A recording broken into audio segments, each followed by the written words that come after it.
नमस्कार छात्र छात्राओं। आज की कक्षा में हम भारत का भूगोल का जो हम चैप्टर दूसरा यूनिट पढ़ रहे थे, उसी यूनिट का अंतिम बिंदु आज की कक्षा में हम कर रहे हैं। और इस अंतिम बिंदु में आज हम खनिज संसाधनों की स्थिति, उनके वितरण और उनकी संरक्षण की आवश्यकताओं पर चर्चा करेंगे।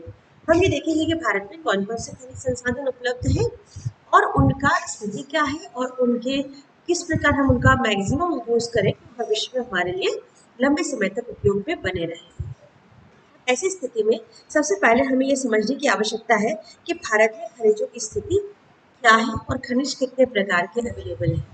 जब हम खनिजों को देखते हैं तो दो तरह के खनिज होते हैं, धात्विक खनिज और अधात्विक खनिज। और तीसरा जो आपका रेडियो एक्टिव खनिज जो होते हैं, जिससे हम रेडियो एक्टिव ऊर्जा बनाते हैं। ये दो तीन प्रकार के खनिज होते हैं, या हम ऐसा कह सकते हैं कि धात्विक खनिज, अधात्विक खनिज और ऊर्जा खनिज। वो खनिज जो ऊर्जा का उपयोग में आते हैं या ऊर्जा प्रदान करने के उपयोग में आते हैं। जो धात्विक खनिज है यानी जिनमें धातु की मात्रा है, वे धात्विक खनिज भी दो तरह के होते हैं, लौह खनिज और अलोह खनिज। यानी उसमें जो धातु है उसमें लौह तत्व यानी फेरियम की उपलब्धता है या नहीं है। आवश्यक नहीं कि हर धातु खनिज के अंदर लोहा हो। लोह युक्त धातु खनिज भी हो सकते हैं और अलोह धातु खनिज भी हो सकते हैं। तो धातु खनिज को हम लोह और अलोह में बांट सकते हैं। उसके अलावा धात्विक और अधात्विक खनिज तो हमारे पास होते ही हैं। अब हम धात्विक खनिज में जो आपके पास जिंक है, कॉपर है, तांबा है, ये सारे जो खनिज है, एल्यूमिनियम है, ये सभी हमारे धात्विक खनिज है। अब इसके अंदर जैसे एल्यूमिनियम है, वो धात्विक तो है मगर लोह नहीं है, अलोह खनिज है, उसमें लोहे की मात्रा नहीं होती। तो इस तरह से हम कई सारे खनिजों को बांट सकते हैं। अब आपके पास आता है अधात्विक खनिज, जैसे आपका मार्बल है, संगमरमर है, आपका चूना पत्थर हो गया, इमारती जो पत्थर हो गया, अभ्रक है। ये सारे वो खनिज हैं जो आपके धात्विक नहीं है, ना लोह है और ना अलोह है, जिनमें धातु की मात्रा नहीं होती है। और वही खनिज जो धातु के अंदर से निकल के हमारे काम आते हैं। अब इन दोनों खनिजों के अलावा तीसरे होते हैं ऊर्जा स्रोत खनिज, जिनसे हमें ऊर्जा प्राप्त होती है। अब ऊर्जा हमें कहाँ से प्राप्त होती है? कोयला, जो परंपरागत रूप से ऊर्जा का स्रोत है और खनिज है। दूसरा प्राकृतिक गैस और पेट्रोल, जो भी खनिज कहलाते हैं, क्योंकि वो धरातल के अंदर से निकलते हैं। खनिज का मतलब है जिसे खोद के निकाला जाए, जो धरातल के नीचे और उसको खोद के निकाला जाए, वो खनिज है। अब पेट्रोल हो गया, कोयला हो गया, गैस हो गई, इसके अलावा यूरेनियम के जो पदार्थ है, यूरेनियम या रेडियो एक्टिव जो पदार्थ निकलते हैं, वो भी आपके खनिज के अंतर्गत आते हैं, जिनसे हमें ऊर्जा प्राप्त होती है। तो इस तरह से हम तीन कैटेगरी में इनको डिवाइड कर सकते हैं। वे खनिज जो हमारे पास अवेलेबल है, जिनकी हमें ज़रूरत पड़ती है। कई प्रकार के ऐसे खनिज हैं जिनकी हमें बहुत ज़्यादा ज़रूरत होती है। औद्योगिक जो क्षेत्र है वो पूर्ण रूप से कहीं ना कहीं खनिज पर निर्भर करता है, क्योंकि खनिज सबसे बड़ा कच्चा माल है जो उद्योगों को उपलब्ध कराता है। और उन्हीं कच्चे माल की सहायता से उद्योग अपनी तैयार माल तैयार करते हैं और फिर उससे अपनी उद्योगिक चीज़ें बनाते हैं। अब यहाँ ये बात ध्यान रखने की है कि कोई भी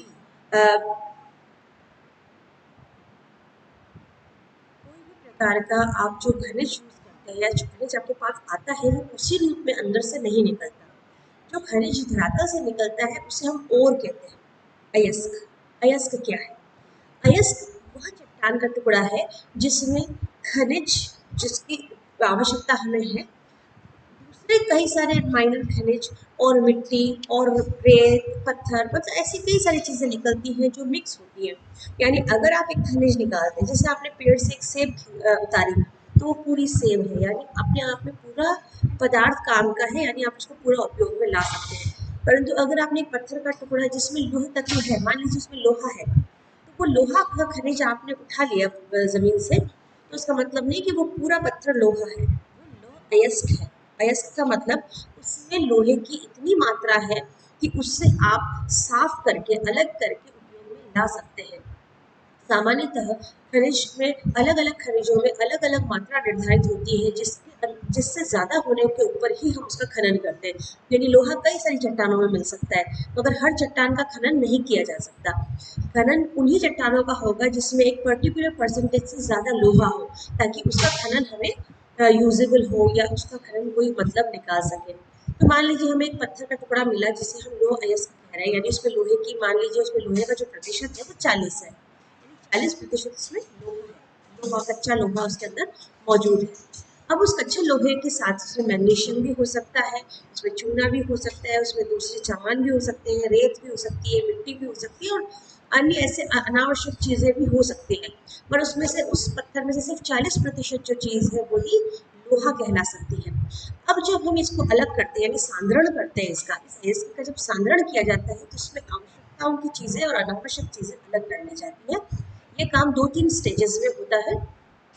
अब इन 2-3 स्टेज पे सांद्रण करने के बाद जो चीज हमें प्राप्त होती है वो है कच्चा लोहा। उसके अलावा दूसरे भी पदार्थ हैं जिनको अगर वो उपयोगी है तो उसका उपयोग कर लिया जाता है, और नहीं उपयोगी है तो उसको वेस्ट कर दिया जाता है।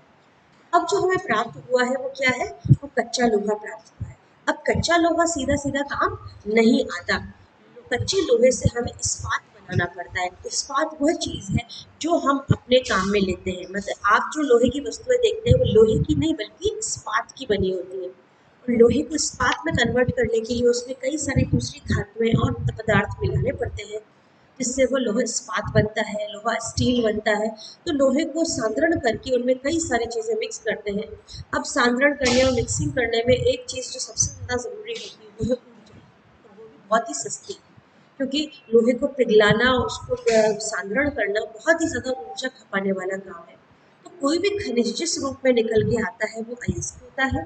उस अयस्क को साफ करके उसमें अनावश्यक चीज़ें हटाकर उस अयस्क में से वो मूल धातु निकाल ली जाती है, और उस मूल धातु को उपयोग में लाने के लिए उसके अंदर कई सारी चीज़ें मिलाकर उसको एक उपयोगी धातु के रूप में कन्वर्ट किया जाता है, जो एक बहुत ही लंबी प्रक्रिया है।